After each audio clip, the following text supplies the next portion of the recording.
Gun review show, TMP. My hardest decision on this gun is as follows. Do I buy it? Now, if you've been watching the GRVs here in the project for a while, you know I'm somewhat particular in what I like. I'm fair to every gun, but when it comes to integrating something into my own personal systems, I'm a little bit particular. It's got to be pretty much awesome. Otherwise, I'm not spending the money on it. Now, we do have kind of two sides to my own systems, and you know this. We have a TMP side over here, so I'll have things that I call cast members that will keep for a while, maybe a long time, long-term testing, whatever, and they're rolled into tabletop. And it's an interesting comparison and contrast when I do a gun review video, and then I'll put it on the table. You'll see one here in a second. The other side to it, you probably know this as well, are my own personal systems, my own personal defensive systems, and what I would use in WROL, what I would use anytime I felt like I needed to escalate to lethal force. There you go. The interesting part of that predicament that I find myself in is the Milsport Carbine, currently imported by American Tactical Imports, ATI, is good enough where I'm considering it.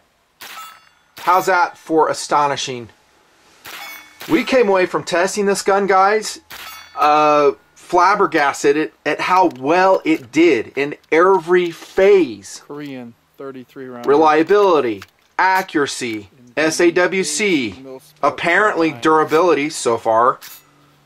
Really impressed with this gun. So much so I was like, man, I kind of want to have this gun for both sides of the equation, personal systems, and for definitely for TMP as a cast member if I review more PCCs. Definitely.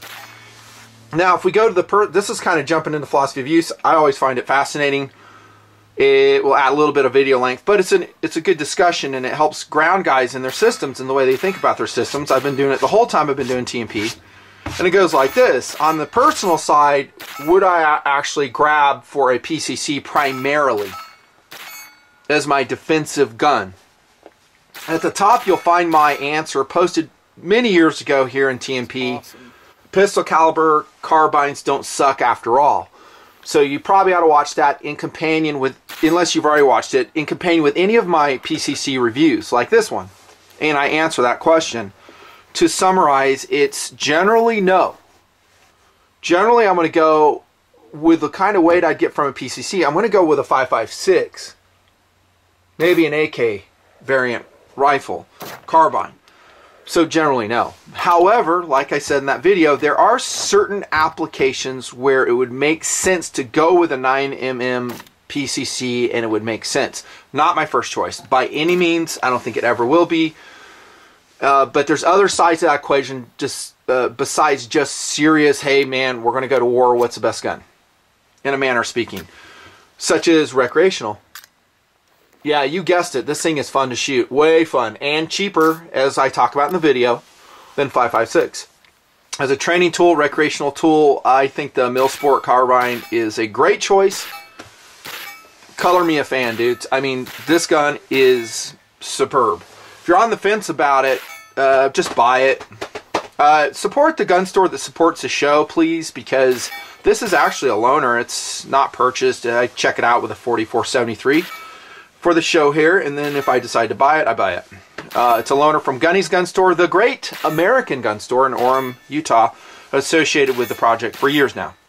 So cool. If you don't buy anything, just extend them a thank you. You know, that's why I have the independent voice I do. And you get the data and the honesty in all these GRVs. It's, I don't see that changing. So awesome. Thank you, Gunnies. Thank you, Wyatt. There is another version of this. It's a pistol version. It's a 5.5-inch barrel, 7-inch rail. You could probably SBR that, do the paperwork, and I'm sure it would be super sick, super cool. For me, I think you pretty much mitigate a lot of the advantages of the PCC over a pistol if you decide to lop off the barrel. You know, granted, you're shooting a shoulder stock weapon, assuming you're SBR'd. I just assume go with, and this is a special edition Glock 17 in gray. I love it. 3rd gen. I just go with a pistol in that situation. The advantage of going with a longer barrel, in this case, 16-inch barrel, 1 in 10 twist, in a 6-pound, 3-ounce rifle, by the way, the Milsport Carbine. The advantage would be velocity. So 10 to 14% more velocity with the same cartridge. About 20% more energy when you shoot that same 9mm out of, and we're just concentrating right now on 9mm since it's so popular and so excellent, actually, size efficient, over a pistol. Here I have some just jackets from shot rounds. I think these are 9mm, actually. They might be 45, I forget, or 40. I just recovered them out in the desert after some water testing. So, take your pick. I would prefer this version right here. Very AR-15-y, wouldn't you say? The importer, by the way, may change over time. Right now it's ATI. Who knows in the future? A lot of these guns, I don't know, they change. But hopefully it sticks around. I think the market should embrace this gun and support it. It is very representative, or similar, I should say, to the Tresna Jag 9G tested here in TMP. And we were impressed with that gun, the Tresna. The thing about the Tresna, that there's a couple things, quirks that I didn't really dig so much. I didn't like the extra metal in the magwell, and the Milsport Carbine does not have that same problem as represented in the weight. Big thumbs up for that, though. POU, I think I hit it, most of it, better than a handgun. Mag compatibility, so I have the Glock on the tail for eye candy, of course. And also to represent, hey, we have mag compatibility between these two platforms. I have said in the past that's a little bit overrated, but it is a factor. And I say overrated, for instance, you wouldn't say, well, I'm going to choose a PCC that takes Glock mags so I can pair it with my backup pistol. I just, who would do that? Not me. If you look at the military, they don't do it. LE doesn't do it. They're going to go with something more ballistically efficient, harder hitting, maybe a sapper or an AR-15 variant rifle. So it's me. Close range training, I have mentioned that. I want to hit that again super quick. It is really nice to shoot close range steel, and you don't have to have a special load, as opposed to you're shooting M193 or something that's going to shred your steel targets up out of an AR. And then female shooters may like the gun too. Low recoil, it's not intimidating, it's very pleasant, very fun to shoot. Go long. POU's done. SAWC design and ergos. I like how trim and clean the whole gun looks, a Milsport Carbine. It looks like a lot of the AR-15s I've brought to the table. And I've talked about this lower, how excellent it is. And there's just not a lot of excess in it. There's not a lot of excess metal. Like, again, on the Tresna, this portion here was solid metal. We do have a solid metal run down here. Let me take this mag out so you can see it better. So they do have some metal down there. Could that be improved? Perhaps. Maybe you can do some skeletonizing, just like I said on the Tresna review. Get a light in here so you can see it better. It's a cool looking lower too. I like how it looks. No problems with inserting mags, taking them out. I thought it was relatively quick. And then I guess I'll start forward and just move rapidly aft. And these days, dudes, you've probably noticed I'm super efficient with my gun reviews. I mean, we're talking 20-25 minutes if I can get it done, unless we have some really gravitating discussion. Starting forward, just an A2 burr cage, no surprise. Profile of the barrel is excellent. I'll call it mid-profile, again 16 inches, 1 in 10 twist. Judging from the accuracy, I would say the quality of the barrel is excellent. Nice handguard. About 1.75 inches in diameter, 10 inches long on this one. Not sure the brand. It's a Key Mod, which I prefer. I love Key Mod. I can do M-Lock too, but Key Mod's cool. And, should they have extended it out here? I think this is the right size for the gun, for how most people would shoot. I understand, and I do it as well. Grasping further forward on the handguard with like a rope grip, as a lot of guys call it. But it's fine, though. You go any longer, you're just going to add weight to a 9mm carbine. Attachment system seemed pretty secure. I didn't notice any rotation, twisting. Standard AR-15 controls, really nothing to discuss there.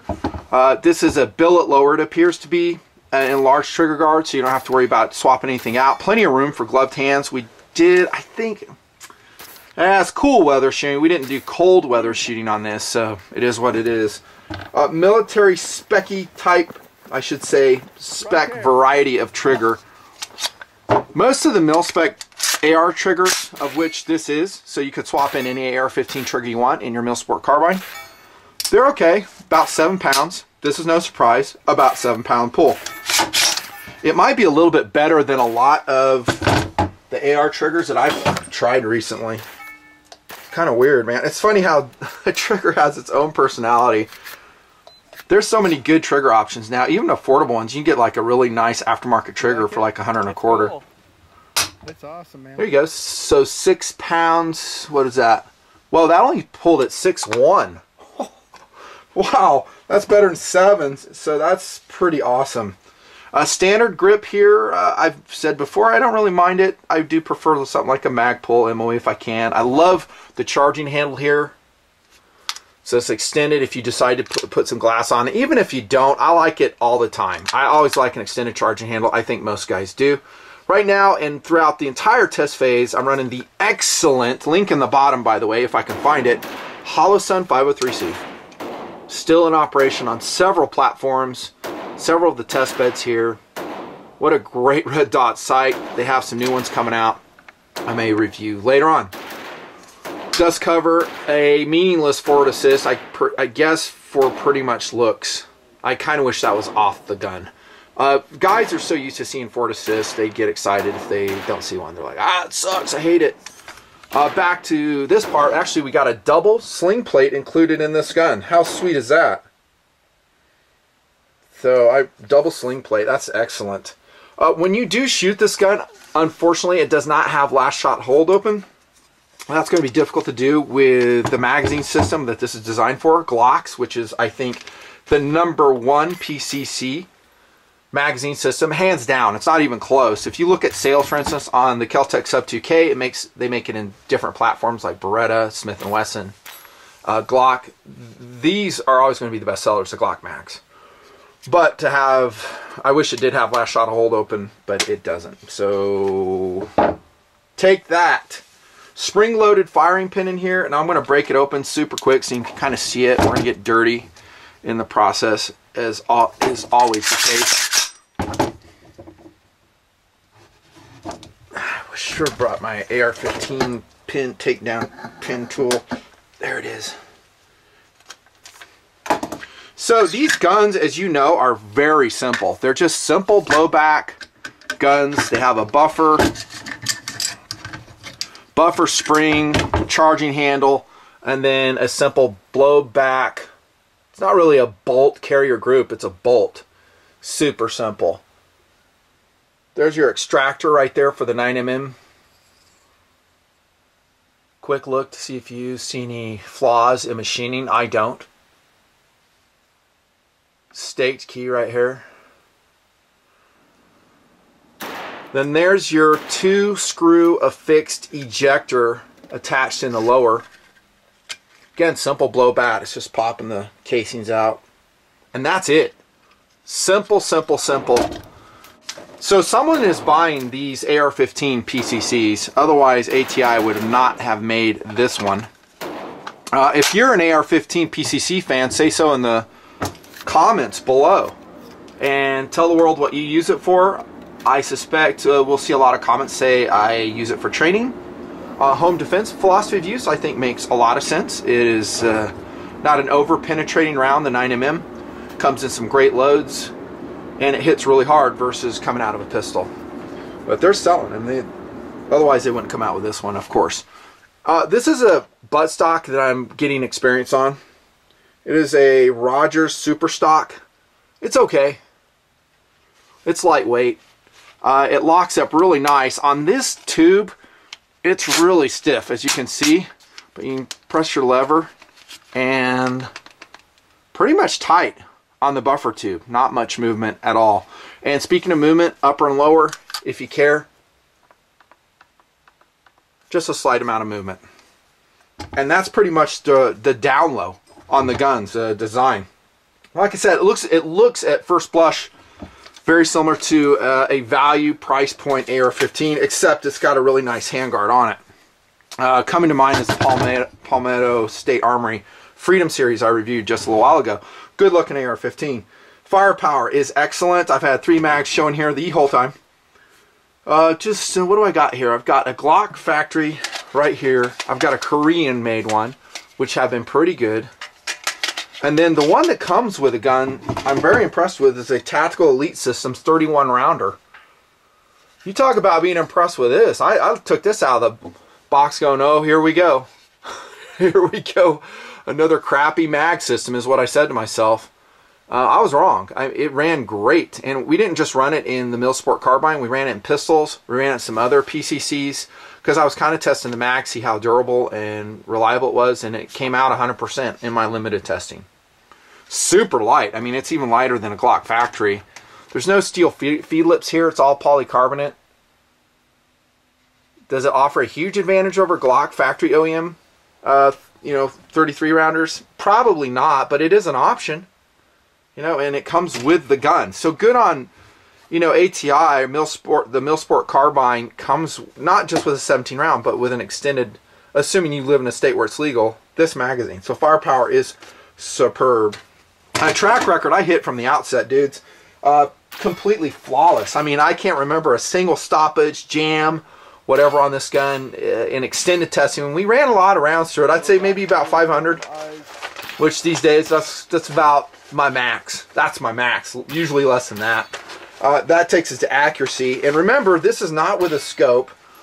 It's with a Hollow Sun 503C, and it's all at 50 yards, and it's all in the desert. Here we go. First shots right here. I would call that really, really good. Look at that group. Variety of loads here. Actually, I'm just shooting American Eagle here. Excellent. Really nice group. So, red dot sight, 9mm, PCC, operational conditions. Dude, look at that. That is really good. I classify that as excellent. I mean, I do scoped rifles that sometimes will not do that well, even at 50 yards.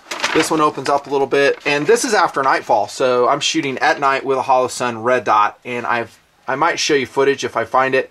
So I'm shining the flashlight onto the target. So it's a little bit challenging. This group sucks.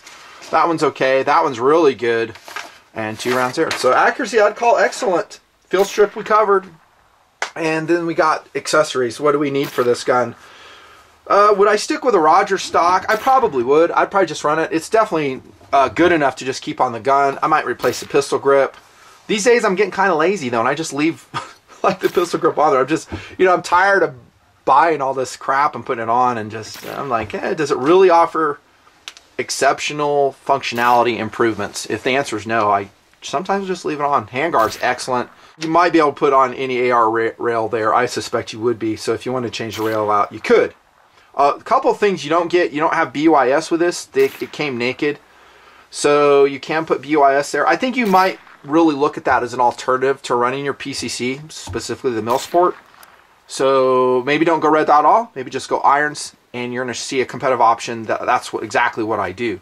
It's lighter weight that way. You don't require batteries. It's the KISS principle in action. It's a smart option.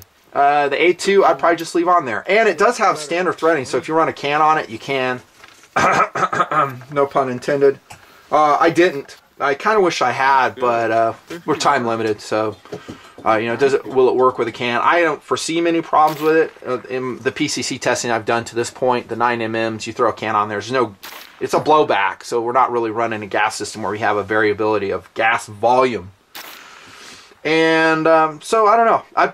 I really love the Hollow Sun on it, or your favorite red dot, and call it good. I'd probably just leave the trigger in it too. Accessories, that's pretty much it. How about value options? Well, there's a lot, and like I mentioned earlier, the market has, I guess, warmly embraced pistol caliber carbines. If the introduction of new models like this is any indication, they look at the market like they're selling. We want to get in on the action. We want to make some money. Good on them, and out comes the Milsport. But there's some great options out there. One, I'm going to go quick on these. The Rock River Arms LAR9. Haven't tested that one. Hey, don't forget about the High Point Carbine. And it's great. The only downside is the magazines. It's just rounds limited, and it's ugly. So I never dished hate on any of the High Points. I've actually defended them the whole time. They're excellent guns. They're high value. I really love the High Point. I really enjoyed shooting it. We found it to be superior, well, not superior, but of excellent accuracy. Decent trigger, kind of a funky sight setup. You can go watch that review. It was reviewed years ago. Tresna Jag 9, great gun still. I love the Tresna. It is expensive, probably more expensive than this one, A little bit heavier if memory serves. I'll roll in some footage of us shooting the Jag 9, but we sure liked it. Had a blast. They are very similar in nature. Very similar. And if I think of any other differences I'm missing between the two guns, I'll just annotate them. CZ Evo Scorpion. Man, I love that gun too. Love it. Shoot the gun Evo Scorpion. Once you SBR that sucker, and it's like a little tiny sub gun. I said that in the review. Yes, reviewed the CZ Evo Scorpion. It's kind of like a semi-automatic sub gun. And it's accurate. Has kind of a funky trigger on it. A little bit of a funky safety. Every gun has quirks. SIG MPX. I'll probably review that sometime. And I'll probably love it. It's definitely more expensive than this gun. It's an expensive PCC. And some of the ones I brought to the table, like the Stag Model 9 at 6.8 pounds, had that diamond head handguard on it. They're just too expensive for a PCC. I mean, they're over $1,000 or something like that. That's just insanity in my book for a gun like that. But, you know, to each his own. Just Right Carbine, I think, is still out there. The ugly Beretta CX4. No thanks. I don't know if I'll ever review that. Maybe I will. I'll just rail on it. And we'll be back to that cycle of pain in the gun reviews. And then don't forget this one. One of my all-time favorite PCCs. I don't care what the internet says. Look how small it compacts and stows. This is their carry case for the Keltec Gen 2 Sub 2000. And man, it is fixed. Go watch my update video on this gun. Remember I said iron sights? This is what I'm talking about. I mean, this one is totally iron sights. This is, of course, the Glock version as well. Taking those same magazines. Lots of firepower, super lightweight, adequately durable. I don't think it's, you know, built to go fight wars in Fallujah. This one might be. Only a lot of rounds and time would tell, but the Sub 2K, I mean, how do you beat it? Folds in half. I've got a tactical tube cover on there. I'm going to do a couple other mods to it just for kicks, you know. Great option. It's going to be less expensive than the Milsport Carbine. Which one would you rather have, Nutnfancy? Well, we kind of bounce back to the philosophy of use discussion to answer that question. If I'm going to use it as a defensive, super compact, special purpose weapon, I'll take the Sub 2K. Because it's going to be lighter weight, easier for me to integrate it into all kinds of systems. You saw its amazing concealability in the case. I mean, it looks like a laptop case. I'd go Sub 2K. For recreational, that I'm going to be shooting it maybe in a match of some sort where PCCs are involved, I'll take the Milsport Carbine. It has all the AR-15 ergonomics. It's extremely reliable, like I've represented here in this GRV. I don't think the price is outlandish. It's well below $1,000, I think. And I'd go with that.